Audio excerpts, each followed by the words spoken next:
नमस्कार, मी अश्विनी पुरी. DS news 24 मध्ये आपल्या सर्वांचं स्वागत. बघणार आहोत बातमीचा सविस्तर आढावा. आमच्या DS न्यूज 24 चॅनलला लाईक करा, शेअर करा, सबस्क्राईब करा आणि बेल आयकॉन प्रेस करायला विसरू नका. संगमनेर तालुक्यात इतके जलसामर्थ्य असून देखील संगमनेरमधील पठारी भाग हा कायमच पाण्यापासून वंचित राहिला आहे. या पठारी भागाचा पाण्याचा प्रश्न कायमस्वरूपी सोडण्यासाठी माननीय मंत्री डॉक्टर श्री राधाकृष्ण विखे पाटील साहेब, माननीय डॉक्टर श्री सुजयदादा विखे पाटील साहेब व माननीय आमदार श्री अमोल खताळ साहेब हे सतत प्रयत्नशील होते. त्यांच्या संकल्पनेतून पठारी भागास शाश्वत कायमस्वरूपी पाणी देण्यासाठी एकत्रित उपसा सिंचन योजना उदयास आल्या.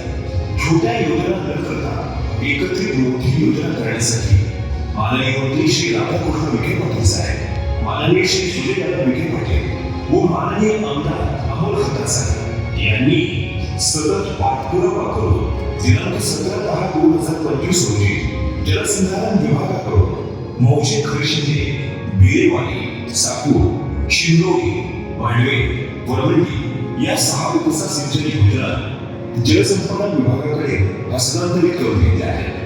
माननीय मंत्री महोदय व आमदार महोदय यांनी जलसंपदा विभागातील अधिकाऱ्यांशी चर्चा करून संगमनेरमधील पठारी भागासाठी एकत्रित उपसा सिंचन योजना करण्याची संकल्पना प्रत्यक्षात उतरवण्याचे निर्देश दिले. त्यांच्या निर्देशानुसार प्राथमिक सर्वेक्षण पूर्ण झाले असून सखोल सर्वेक्षण आजपासून चालू होत आहे.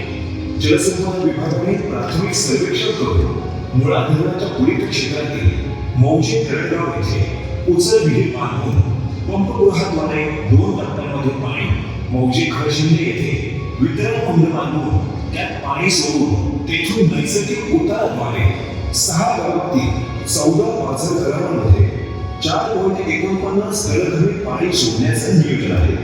यामुळे सुमारे 900 हेक्टर क्षेत्र सिंचित होईल व या क्षेत्रातील खरीप व रब्बी हंगामाच्या पाण्याचा प्रश्न कायमस्वरूपी सुटेल.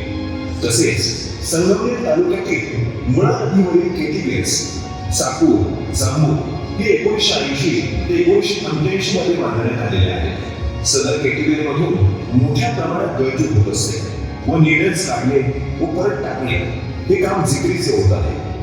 तसेच अचानक आलेल्या पावसाचे पाणी अडवणे अथवा सोडणे शक्य होत नाही. या सर्व गोष्टींचा विचार करून माननीय मंत्री श्री राधाकृष्ण विखे पाटील साहेब यांनी या बंधाऱ्यात विश्वासार्हतेचा पाणी साठा राहण्याच्या दृष्टीने कोको बंधाऱ्याच्या छोट्या नीडल्स ऐवजी बॅरेजच्या धर्तीवर यांत्रिक पद्धतीचे स्वयंचलित दरवाजे बसवण्याची संकल्पना मांडली. त्यानुसार जलसंपदा विभागाने साकूर, जांभूळ या बंधाऱ्याचे केटीवेल प्राथमिक सर्वेक्षण करून संकल्पन चित्र नाशिक येथे मंजूर करून घेतले आहे व प्रशासकीय मान्यता प्रस्ताव सादर केला आहे. लवकरच केटीवेल्सचे बॅरेजमध्ये रूपांतर होऊन शाश्वत पाणी साठा उपलब्ध होईल व पठारी भागातील पाणी प्रश्न सुटण्यास मदत होईल. धन्यवाद. अशाच नवनवीन घटना घडामोडी पाहण्यासाठी पाहत रहा DS न्यूज 24. तोपर्यंत मी अश्विनी आपली रजा घेते. नमस्कार.